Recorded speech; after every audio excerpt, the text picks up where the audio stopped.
नमस्कार दोस्तों, आदाब, सत श्री अकाल, जय श्री कृष्णा। कैसे हैं आप सब। आज हम बात करेंगे सहारा के रिफ़ंड के प्रोसेस के बारे में। शुरुआत से मैं आपको समझाना स्टार्ट करता हूं। आपका परफेक्ट एडवाइज़र आपकी खिदमत में हाजिर है।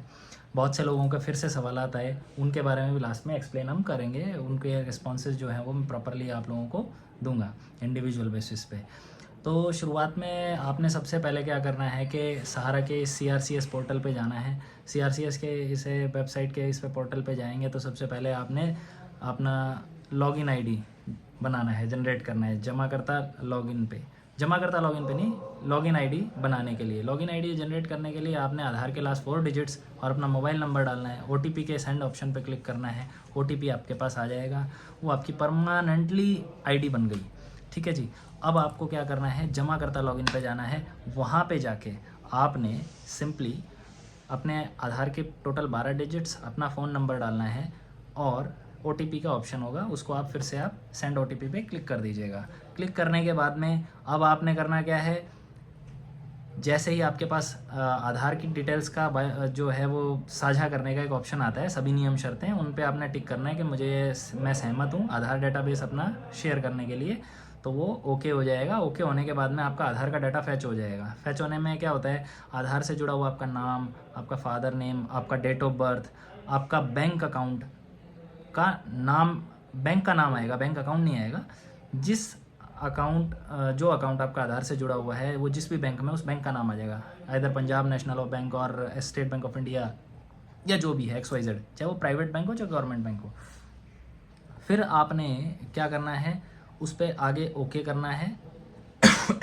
आगे बढ़ेंगे ऑप्शन पे और फिर आपने अपना दावा ऐड करना है। दावे में सबसे पहले ये 4 कंपनीज़ हैं, सहारियन, सहारा, हमारा और स्टार्स मल्टीपर्पज़, सभी कोऑपरेटिव सोसाइटीज़ हैं।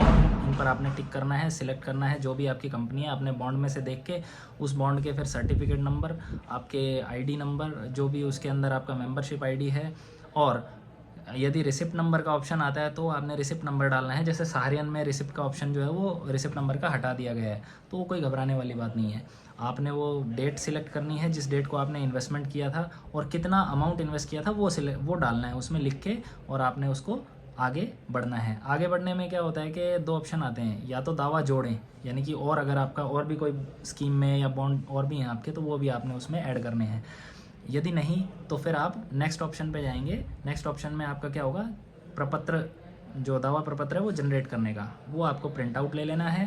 प्रिंट आउट में आप लेंगे तो देखेंगे उसमें एक फ़ोटो एफिक्स करने की जगह होगी, उस पर आपको अपनी पासपोर्ट साइज़ फ़ोटो लगानी है और साथ में उस पर क्रॉस साइन कर देने हैं चिपका के। फिर लास्ट में आपको नीचे, लास्ट में at the last, very last, आपने सिग्नेचर कर देने हैं और अपनी जगह जहाँ पे आप बैठ के जिस शहर में साइन कर रहे हैं वो शहर या टाउन, आपका कस्बा, उसका नाम लिख देना है। ठीक है दोस्तों। ये होने के बाद में आपको वो फिर दोबारा से स्कैन करके अपलोड करना है। अपलोड जब आप करेंगे तो वो 200 KB के साइज़ के अंदर होना चाहिए। यदि आपकी दावा राशि जो आपने इन्वेस्ट किया था वो 50,000 या उससे ज़्यादा है तो पैन का ऑप्शन आ जाएगा कि पैन नंबर डालिए और उसकी कॉपी आप अपलोड कीजिए। नहीं है तो वो आपका स्कैन हो जाएगा। स्कैन होने के बाद में आपका थोड़ी देर प्रोसेसिंग होगा और प्रिंट आउट आ जाएगा। आपका एक्नॉलेजमेंट नंबर जो है वो आपको दिख जाएगा, उसका आपको प्रिंट लेना है तो प्रिंट ले लीजिए। नहीं तो आप दोबारा ये आपने जो शुरू में अपनी जमाकर्ता लॉगिन आईडी बनाई थी, वो लॉगिन आईडी आपकी परमानेंटली रहेगी, परमानेंट थ्रू आउट, जब तक ये आपका प्रोसेस स्टार्ट रहेगा ना तब तक के लिए रहेगा। उस पर आप कभी भी जाके क्रॉस वेरीफाई कर सकते हैं कि आपका जो लॉगिन है, मतलब आपने जितने भी अमाउंट, जो दावा क्लेम राशि आपने डाली है, हर वीक में आप उसको चेक करते रहिए कि भाई अंडर प्रोसेस शो कर रहा है या फिर अभी भी इसका कोई प्रोसेस या कोई इस पर ऑब्जेक्शन लग गया या रिजेक्ट हो गया या एक्सेप्ट हो गया या अमाउंट पेड हो चुकी है, कितनी पे हो चुकी है, वो सब आगे जो है उसमें फर्दर स्टेटस उसमें अपलोड हो जाएंगे। ठीक है दोस्तों। अब ये तो हो गई प्रोसेस की बात कि क्लेम करने का प्रोसेस कैसे होगा। अब आते हैं हम सवालातों के ऊपर। सवालातों के दौर में देखिए मैं आपको बताता हूँ कि उषा बेन पटेल हैं हमारे एक गुजराती जो हैं वो सब्सक्राइबर, तो उन्होंने पूछा है कि अपलोड, गुजराती भाषा में ही पूछा है, अपलोड કર્યા પછી આધાર કાર્ડ ડિટેલ માંગ રહે તો क्या करें। तो ઉષાબેન હું તમને જણાવું છું કે જે તમે અપલોડ કર્યા પછી પણ આધાર કાર્ડની ડિટેલ માંગી રહ્યો છે તો તમારે આધાર કાર્ડની જે માહિતી છે ને એ ફરીથી જઈને પેલો આધાર કાર્ડનો જે સેન્ટર હોય એના ઉપર જઈને પોતાનો આધાર કાર્ડ તમે એક વખત એને રીવેરીફાઈ કરાવો. રીવેરીફાઈ ઇન ધ સેન્સ એ પ્રોસેસ છે ચાલી રહ્યું છે. જેમનો આધાર કાર્ડ 10 વર્ષથી જૂનો થઈ ગયું છે એમને એક વખત છે ને આધાર કાર્ડનું જે સ્ટેટસ છે ફરીથી ક્રોસ આધાર કાર્ડની ડિટેલ્સ ફરીથી રીવેરીફાઈ કરાવવામાં સરકાર માંગી રહી છે કે તમે એક બારી આવો અને આપની પોતાની બાયોમેટ્રિક્સ અને ડિટેલ્સ જે આધાર રીવેરીફાઈ કરાવો. તો એ સ્ટેટસ તમારો જે ત્યાં જઈને કમ્પ્લીટ થઈ જાય ને ત્યાર પછી તમે આધાર ડિટેલ્સ જે છે તે પાછા અપલોડ કરી આપો એમાં જે सहाराનું જે પોર્ટલ છે. बराबर. अच्छा, अभी फिर इसके बाद रेखा चंद्रशेखर जी हैं, रेखा चंद्राकर जी हैं. इन्होंने पूछा है पूरा पैसा कब मिलेगा. तो मैम ऐसा है रेखा जी कि ये पैसा जो है ये अभी तो ये इनिशियली उपलब्धता के आधार पे जो लगभग 25,000 करोड़ रुपए में से 5 जो मिले हैं उसमें से 10-10 हज़ार सबको जो पहले आएगा पहले पाएगा 10-10 हज़ार बंट जाएंगे. 9 महीने का समय है ये, 27 मार्च से 27 दिसंबर तक का. इसमें ये पूरे पैसे बांटने हैं. उसके बाद फिर दोबारा से सुप्रीम कोर्ट के पास जाएंगे, वो फिर दोबारा से सेबी से और पैसा दिलाएगा. उसके बाद है जी, किसी हमारे यूज़र ने पूछा है कि कैनरा बैंक में खाता बंद है और दूसरा बैंक खाता ओपन करा दिया है, लेकिन डीबीटी का जो फॉर्म भी जमा करवाया लेकिन खाता चेंज नहीं हुआ. तो देखिए, इनका नाम है राम अग्रवाल जी. राम अग्रवाल जी, ऐसा है कि आपने चाहे अपना आधार वो जो बैंक जो था आपका आधार से जो जुड़ा हुआ था वो यदि आपने यदि वो आपने बंद करा दिया. बंद कराने का मतलब 2 तरीके से होता है. भारत की जनता लगभग ये सोचती है कि हमने बैंक से ज़ीरो बैलेंस करा लिया है, मतलब सारा पैसा निकाल लिया तो बंद हो जाएगा. जी वो बंद नहीं होता. आपको ब्रांच में जाके क्लोजर फॉर्म, बैंक के रिलेटेड जितने भी आपको जो इंस्ट्रूमेंट्स मिले हुए थे, जो भी चेक्स हैं या पासबुक्स हैं उसकी, या फिर आपका डेबिट कार्ड, एटीएम कार्ड जो भी है वो, उसके जो भी जो आपको इंस्ट्रूमेंट्स इशू किए थे ब्रांच ने, वो प्रॉपरली वहाँ पे जाके आप ब्रांच में सबमिट कराएंगे. वो आपके सामने उनको कैंची से काट के डिस्ट्रॉय करेंगे और उन्हें ट्रैश कर देंगे.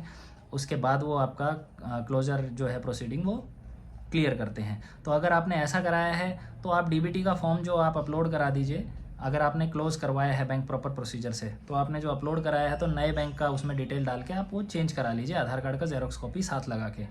तो आपका 1 वीक का समय होता है उनका. अलग अलग बैंकों के अलग अलग वर्किंग डेज का सिनेरियो है, वो उनको प्रॉपरली वो अपलोड करना होगा और वो आपका चेंज हो जाएगा. उसके बाद आप ये क्लेम फॉर्म जो है फिलअप कर दीजिए. यदि नहीं किया हुआ है तो आपका इस तरीके से आपने सिर्फ बैलेंस उसमें से निकाल लिया था, आप समझ रहे हैं कि वो बंद हो गया, तो फिर आप अपने हिसाब से उसको चाहे क्लेम फॉर्म भर दीजिए, आपके उसी बैंक में पैसा आ जाएगा, उसी बैंक में पैसा आ जाएगा, कोई दिक्कत वाली बात नहीं है. फिर हमारे एक हैं यूज़र जो उन्होंने पूछा है, सर डेथ केस में नॉमिनी जो है 27/7/2023 डेट में डेथ सर्टिफिकेट जो है वो उनका 27/7/2023 को जो है कैंडिडेट जो इन्वेस्टर था वो एक्सपायर हो गया है, और नॉमिनी जो है वो इस पोर्टल पे जाके कैसे लॉगिन करें या क्या करें, और बॉन्ड्स हैं उनका किस तरह से मैच्योरिटी मिलेगा. देखिए भाई साहब, इसमें क्या है कि अभी तक इसमें डेथ केस जो होंगे, डेथ क्लेम्स हैं, वो किस तरह से अभी उनको वेरीफाई किया जाएगा और उनको किस प्रकार से सर्व किया जाएगा, वो कैसे सॉर्ट आउट होंगे, उसका अभी तक कोई नोटिफिकेशन नहीं आया है. पहले जो इन्वेस्टर्स जो अभी तक खुद से अपना सेल्फ का जो दावा क्लेम कर रहे हैं, उनका प्रोसीजर एक बार कंप्लीट हो जाता है, उसके बाद सबका नंबर आएगा. फिर बाद में डेथ का भी होगा. किसी का अगर जैसे किन्हीं के 2 बॉन्ड थे, 3 बॉन्ड थे और एक ही डाला, 2 नहीं डाले, वो रह गए, तो उनका भी नंबर आएगा. कुछ लोगों को ऐसा है कि मेरी मैच्योरिटी जो है, कुछ लोग इस पे आपके यूट्यूबर्स ऐसे भी हैं जो ऐसा भी ज्ञान दे रहे हैं, सोचा समझा सुना सुनाया, कि भाई जिनकी मैच्योरिटी डेट नहीं है उनको पैसा नहीं मिलेगा. भाई इसके अंदर मैं आपको आज भी बता देता हूँ, जिन लोगों ने 2022 की मार्च से पहले इन्वेस्टमेंट किया था, उन सभी लोगों को, चाहे उनकी मैच्योरिटी कुछ भी रही हो, उन सभी को उनका मैच्योरिटी का पैसा, मतलब विदाउट मैच्योरिटी, क्योंकि इस पर कोई ब्याज तो मिलना नहीं, जितने टाइम सहारा का जब से पैसा आपने डाला था और जब तक मैच्योरिटी तो भूल जाइए, जब तक सेबी ने टेक ओवर किया उस टाइम का ऐसा माना जा रहा है कि 6% का ब्याज मिल सकता है सालाना बेसिस पे, बस, और कुछ नहीं. तो आप लोगों के भ्रांतियों में ना आएँ, और मैं आपको यही बता रहा हूँ कि आप इस मामले में आप ये मत सोचिएगा कि आपकी मैच्योरिटी अगर अभी तक डेट नहीं आई है तो आप क्लेम ना करें, आपका पैसा अटका रह जाएगा. आप अपना क्लेम डाल दीजिए, इस पैसे पे कोई ब्याज नहीं मिलना. ये पैसा सेबी ने सहारा वाले चोरों से बचाया है. अच्छा जी, फिर उसके बाद है कि भाई पोर्टल पर जो बैंक शो कर रहा है वो बंद करा दिया, हमने आवेदन भी कर दिया। ये देखिए, ये मैंने ये शैलेंद्र जैन जी का सवाल है। शैलेंद्र जी, जो मैंने अभी रिसेंटली एक यूज़र का रिस्पांस जो है राम अग्रवाल जी का वो बताया था, सेम वही चीज़ इस पर एप्लीकेबल है। आपको आपका डीबीटी के अंदर जो अकाउंट है वो पुराने वाला खाता अगर आपने ज़ीरो बैलेंस कर रखा है तो वो उसमें चला जाएगा पैसा, शुरू करवाने की जैसी कोई बात नहीं, उसमें बैलेंस डाल दीजिए, वो स्टार्ट हो जाएगा। फिर मित्रों, इनमें है और भी सवालात हैं अंडर प्रोसेसिंग से रिलेटेड।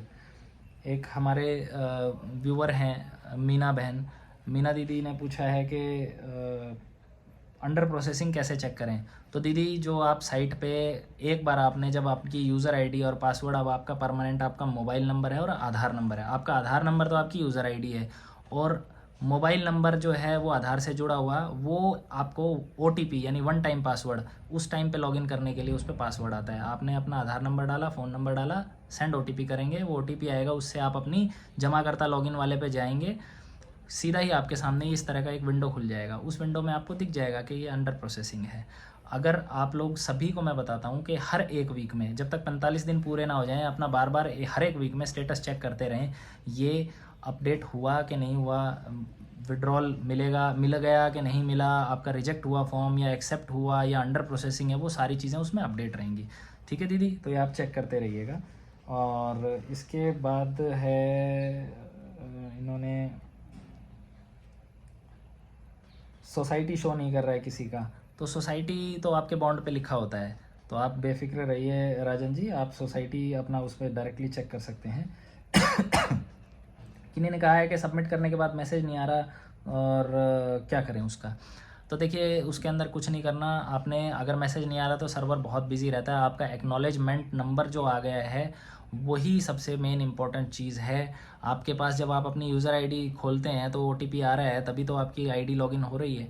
और एक्नॉलेजमेंट नंबर जो आपको लास्ट में मिल गया, वो आज भी आप अंडर प्रोसेसिंग चेक करेंगे तो आपका एक्नॉलेजमेंट आईडी, आपका एक्नॉलेजमेंट नंबर, आपका अमाउंट, वो सारी चीज़ें शो करेगी। उसका प्रिंट आउट लेके रख लीजिए, फ़ोटो लेके रख लीजिए, वो आपके परमानेंटली काम लगेगा। ठीक है मित्र। अच्छा जी, फिर है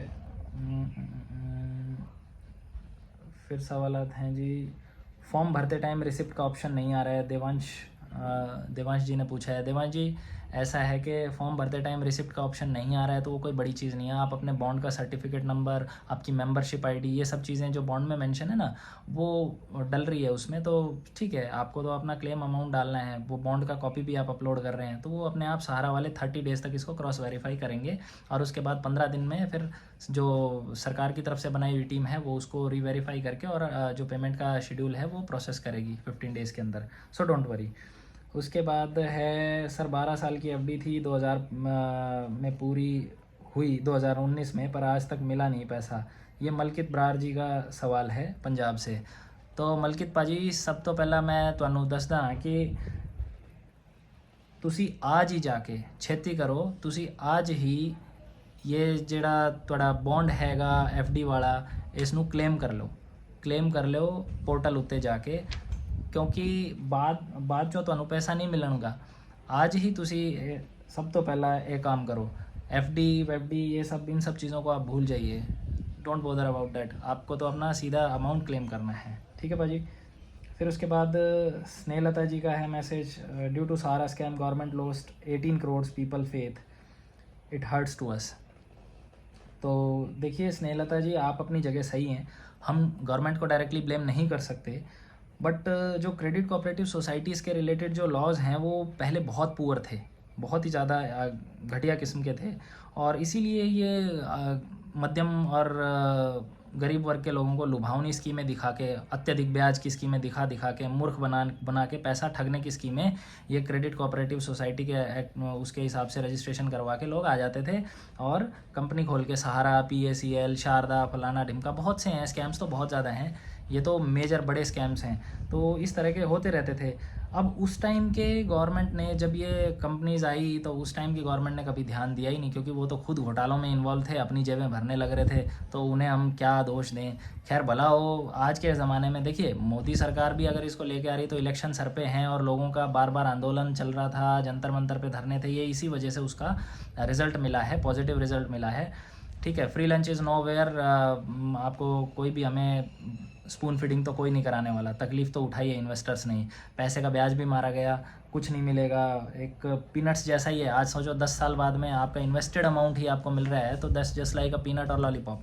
तो ये सब इस तरह से मोदी गवर्नमेंट ने तो चलो इन्वेस्टेड अमाउंट ही दिया है, लेकिन ये इसी दौरान में 2019 में ना एक बर्ड्स वाला एक्ट भी लेके आए थे। बर्ड्स एक्ट होता है कि banning of unregulated deposit schemes act. तो इसमें 2019 में ये बिल पास हुआ था और ये कानून लेके आ गए थे कि इस तरह की जो अनरेगुलेटेड डिपॉजिट स्कीम्स है ना, जो घटिया किस्म की के लोगों को बेवकूफ़ बना बना के ठगने वाली, ये सब स्कीम्स जो हैं वो किसी तरह से मार्केट में रेगुलेट नहीं कर सकें। तो ये इसीलिए लेके आए थे। तो ये ठीक है, एक तरह से इनिशिएटिव अच्छा था। उसके बाद कोई ऐसी कोई कंपनी जो है वो अभी तक ऐसी बनी नहीं है, और ठीक है, ये इनिशिएटिव भी लिया कि भाई लोगों का पैसा उनको मिल रहा है, तो एक सांत्वना जैसा है। लेकिन हम इससे हमारे दिल में, भाई मैं तो ये नहीं कहता कि भाई मेरा कोई मोदी के लिए, अमित शाह के लिए कोई सॉफ्ट कॉर्नर है दिल में, बट ठीक है, ये पैसा देना स्टार्ट कर रहे हैं, इंटेंशंस ठीक हैं उनकी ओवर एंड ऑल। ठीक है जी। तो स्नेहलता जी बने रहिए साथ में, जैसा भी आपके कोई सवालात हैं तो वो मुझे बताते रहिए। किसी का मैसेज आया है अयान सुप्रिया जी का कि भाई अभी तक 30 दिन हो गए हैं एसएमएस नहीं आया, तो एसएमएस का कोई बड़ी बात नहीं है। आपका जो है, आपने अमाउंट इन्वेस्ट किया था ना, उसके बारे में है ना सारी डिटेल्स आपके पास, एक्नॉलेजमेंट है, सो डोंट वरी। आप अपना बार बार अंडर प्रोसेसिंग का स्टेटस चेक करते रहिए हर वीक में। फिर किसी ने, राजकुमार जी ने पूछा है कि बर्ड्स एक्ट 2019 में आवेदन करने वाले पोर्टल में आवेदन यहाँ पे भी कर सकते हैं कि नहीं? बिल्कुल कर सकते हैं। बर्ड्स वाला जो है वो पोर्टल पे आवेदन वगैरह, वो तो एक कंप्लेंट का फोरम था, वो किया था नहीं किया था उस पर कोई प्रॉपरली एक्ट अपॉन नहीं हुआ।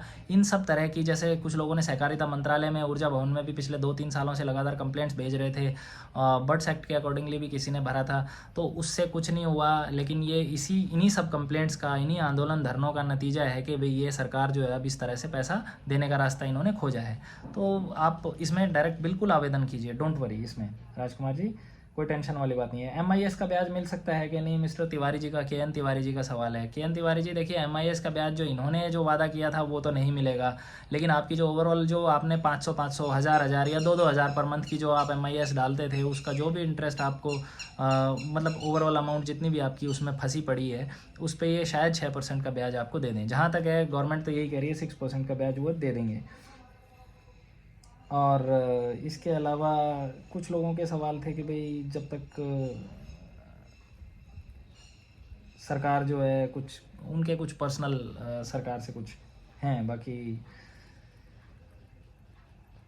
मोटा मोटी इसमें यही है कि 2014 के बाद से इसके अंदर शायद कुछ कमी आई है। 60,000 करोड़ इन्वेस्टर है, फैमिली जो है चेंज कर सकती हैं सरकार को अगर अच्छे से अभी से जाग जाएं तो। Where is the notification? Pradeep तक उदास की जी, इनके सवालात हैं। सेबी ने जो 2013 में पैसा वापस दे दिया था, और उस समय ये मेथड अप्लाई क्यों नहीं हुआ? देखिए प्रदीप जी, इसमें क्या है कि सेबी ने ये पैसा पहले इनको दे दिया था कि जो क्यू शॉप का इन्होंने प्लान शुरू किया था और इन्होंने रियल एस्टेट बॉन्ड्स थे जो वो स्कीम्स निकाली हुई थी, तो सेबी ने उसके ऊपर जब सवालात उठाए थे तो इनको कहा था कि भाई आप ये पैसा लोगों को वापस दे दो। इन्होंने क्या करवाया, अपने एजेंट्स को मिसगाइड किया कि ये पैसा ये सरकार को दिक्कत हो गई, सेबी को दिक्कत हो गई कि आप लोगों को ज़मीन दे रहे हो, बॉन्ड्स दे रहे हो, ये तो सरकारी काम है, ये तो तुम ही करने लग गए तो तुम सब कुछ बन जाओगे, इसलिए सरकार ने इस पर ऑब्जेक्शन लगा दिया। तो अब हम क्या कर रहे हैं कि भाई इसको आप, ये जो पैसा है आज तक जितना भी ब्याज जुड़ा है, जैसे इन्होंने एक रुपये के ऊपर 1.5 रुपया का वादा किया था 5 साल में, फॉर एग्जांपल दे रहा हूँ, तो अगर 2.5 साल बीत गए और सेबी ने ऑब्जेक्शन लगा दिया, तो 2.5 साल तक अगर आपका 1 रुपये का 1.25 रुपया हो गया, तो 1.25 रुपया आज आप हमसे आज ही कन्वर्जन करवा लो, नगद किसी को वापस नहीं लौटाए, कन्वर्जन करवा लो दूसरी स्कीम में, सहारा की दूसरी स्कीम में। तो वो क्यू शॉप में करवाए या फिर क्यू शॉप से फिर बाद में दूसरे में करवाए। इस तरह से मूर्ख बना बना के इन्होंने कन्वर्जन करवाए थे और एजेंट्स का बहुत इसमें मेजर रोल प्ले किया गया था, क्योंकि एजेंट्स को मिसगाइड किया गया था कि आप ये लोग, और एजेंट्स को उसमें भी कमीशन दे रहे थे कन्वर्जन पे भी। तो लोगों ने, वो कहते हैं ना कि भाई हमने हमारी लालच की पोटली रखी तभी तो किसी दूसरे ने हमें बेवकूफ़ बनाया, इसमें कमी हमारी तरफ से भी, हम सारी कमियां दूसरों पे आज नहीं थोप सकते। किसी ने लालच दिया, उस लालच में हम फंसे, तभी तो आप ही नहीं, मैं भी फंसा हूँ, मेरे फैमिली वाले लोग भी फंसे इसमें। तो सर ठीक है, सेबी ने उसके बाद में इनकी मंशा भांप ली जब ये आईपीओ लेके आने वाला था, तो उसके बाद से ये पैसा इनसे लेके ही रख लिया कि भाई आपके पास जेन्युइन इन्वेस्टर होंगे तो हम पैसा देंगे।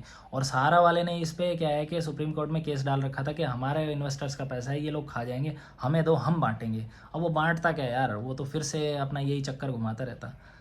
ठीक है मित्रों, तो वीडियो कैसी है लगी आपको, इसके बारे में आप मुझे ज़रा अवश्य बताइएगा। मैं आपके सामने समक्ष फिर से हाजिर होऊंगा। अभी आज के लिए इतना ही, गुड बाय, सायोनारा। ठीक है मित्रों, वीडियो अच्छी लगी तो लाइक, सब्सक्राइब और शेयर अवश्य कीजिएगा। आपके जितने भी सवाल आते हैं मुझे आप पर्सनली डालें, मैं आपको रिप्लाई दूंगा, रिस्पॉन्स दूंगा और लाइव सेशन भी किया करूँगा आगे से। ठीक है दोस्तों।